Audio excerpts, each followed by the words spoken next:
ko. Hirap makakita. Grabe ulan, sobrang lakas talaga oh.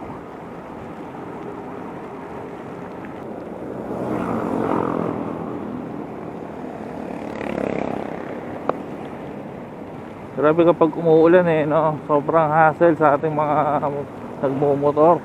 Hirap. Kaya saludo sa mga delivery rider natin. Grabe, araw-araw silang ganito. Araw-araw basa kapag naulan. Pag umuulan, syempre kailangan ng kapote. Dala ka lagi ng kapote, suot ka ng kapote. Kung papasok ka pa lang katulad ko ngayon, napaka-hassle niya. Kasi yung damit na suot mo baka mabasa kahit may kapote ka pa. Yung mga kapote ngayon, ewan ko ba, parang wala lang eh. Siguro dahil sa lakas din ng ulan, hindi natin masasabi. Naglalagay din ako ng kapote sa sapatos para syempre yung sapatos ko hindi mabasa. Pero kung alam ko yung iba nagko-crocs shoutout sa mga nagko-crocs dyan. Hindi ako comfortable na bumaba ng antipolo or lumabas ng antipolo ng motor tas hindi nakasapatos. I mean for safety reason. Kasi naranasan ko ng matilansikan or matalsikan ng bato. Masakit siya. Syempre kapag umuulan na ganito, yung visibility nako-compromise. Kahit sabihin mong naglagay ka ng anti-fog, anti-rain sa helmet mo, parang wala lang din kasi pag sobrang lakas na, parang nawawash out lang din sila. Hindi ko alam kung ano nang gagawin ko dito para sana hindi man labo yung paningin. I mean yung dahil sa patak ng ulan, tas yung fog, diba? Syempre mainit yung hininga mo, malamig sa labas, so magpo-fog talaga yung helmet. Kaya talagang ingat tayo guys no? Syempre umuulan, basa yung daan, madulas. Kailangan ingat talaga, sobrang ingat. Kung doble ingat ka nung walang ulan, triple ingat ka. Siyempre, sabay mo na dun yung speed mo. Huwag ka na masyado bumakbak. Para sa akin, mas okay kung hindi ka magmamabilis. Para sa safety mo at sa safety din ng kasama mo sa daan. Diba? Mabuti na yun. Kasi pag ulan, unpredictable yung road. I mean, pwedeng magkaroon ng slippery parts. Tapos yung isa pa, since umuulan, ganito gabi, tapos meron kang mini driving light, tapos ang ilaw mo ay puti. Katulad ko. Ay parang wala siyang silbi. Ito na nyo. Naka-MDL ako niya na.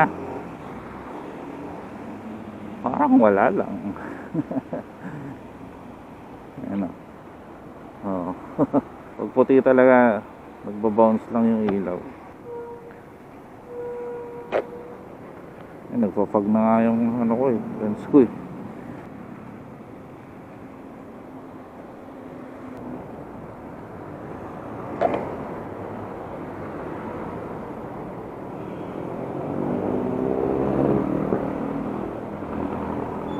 Nagay ako ng anti-fog kanina, tsaka anti-rain sa helmet. Wala na. Yung tatak nun is yung Guapo. So nakikita nyo yung mga video doon sa TikTok na pinapausukan pa ng mainit na tubig sa loob para sa anti-fog. Effective siya first few minutes. Sa rain naman, effective din siya first few minutes. Pero kapag yung ganong kalakas katulad nung kanina, tapos medyo tumagal-tagal, mawawala na yun. Kaya sabi ko, wala rin eh. So ano ba talaga yun dapat? Ano ba talaga yung effective na gano'n? Meron ba kayong masasuggest? Baka meron, sabihin nyo naman. Comment down. Alright, let's go.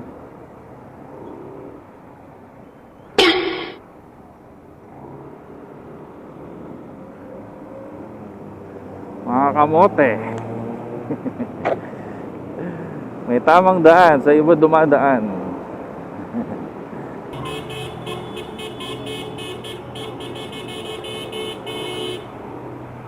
Relax boy, traffic din. May bad trip sa likod. Bisa nyo. Nasaan na yun? Bad trip na siya. Padaanan nyo na yan. Atat no. Sinisira niya yung niya umaga niya. Buong araw na siya bad trip. Ay grabe na makakita ng maayos. Yung problema talaga pag umuulan, yung visibility. Hindi na nga rin ako nag-glasses nag-eyeglasses.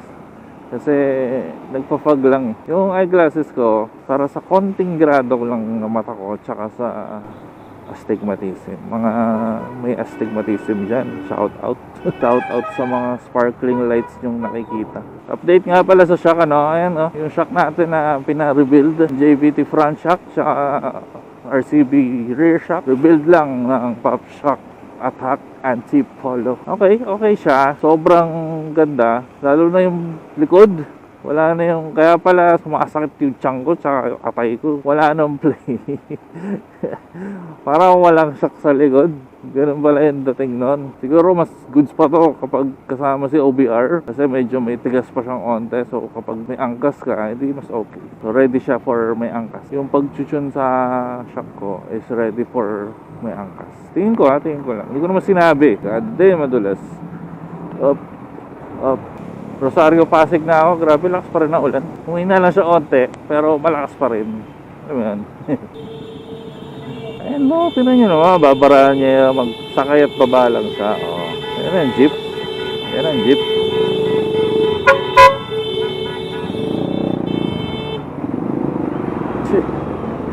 Dami ng bad trip, uy. Padaan ba na, uy.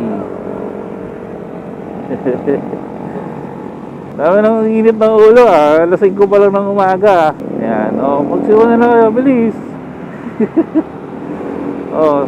Tatabi na ako. Mga atat bad trip naman talaga. Nagbaba ka sa gitna ng kalsada, yung jeep, diba? Pero, wala. Bad trip ka pa. Hindi ka naman na perwisyo or muntik mo perwisyo. Diba? Pagbigyan nyo na guys, hayaan nyo na guys. Alam mo naman ang haba ng pasensya ko. Hindi po, ganoon din ako minsan. May mga araw tayong ganoon. Hindi po ako nagmamalinis. Traffic o hindi? O may nakabara na naman. So nyo, baka bad trip na naman. Uy, biker, delikado yan. Dapat to ka sa gilid. Dapat to kayo sa gilid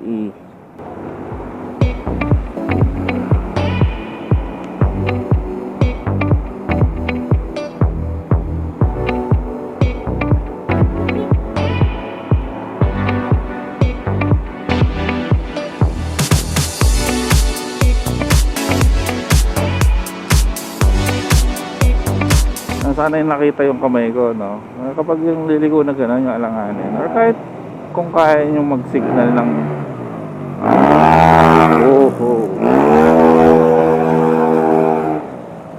Is that an Aerox?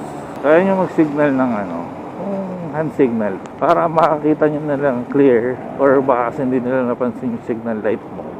Parang ta-turn ka, di ba? Magugustuhan nila yun kasi at least you're showing your intention clearly. May signal light ka na, tapos may hand signal ka pa. Hindi naman kailangan all the time kasi yung para saan pa yung purpose ng signal lights, di ba? Pero for the sake of courtesy and safety din, binibigay mo silang awareness na liliko ka. Yun. At alam ko naman, alam nyo na yan. Huwag mo na sabihin yan, alam na namin. Oo nga. Share ko nga lang. Dito ulit tayo sa Julia Vargas. Tagal ko lang dito dumadaan sa medical. Dito na ako lagi.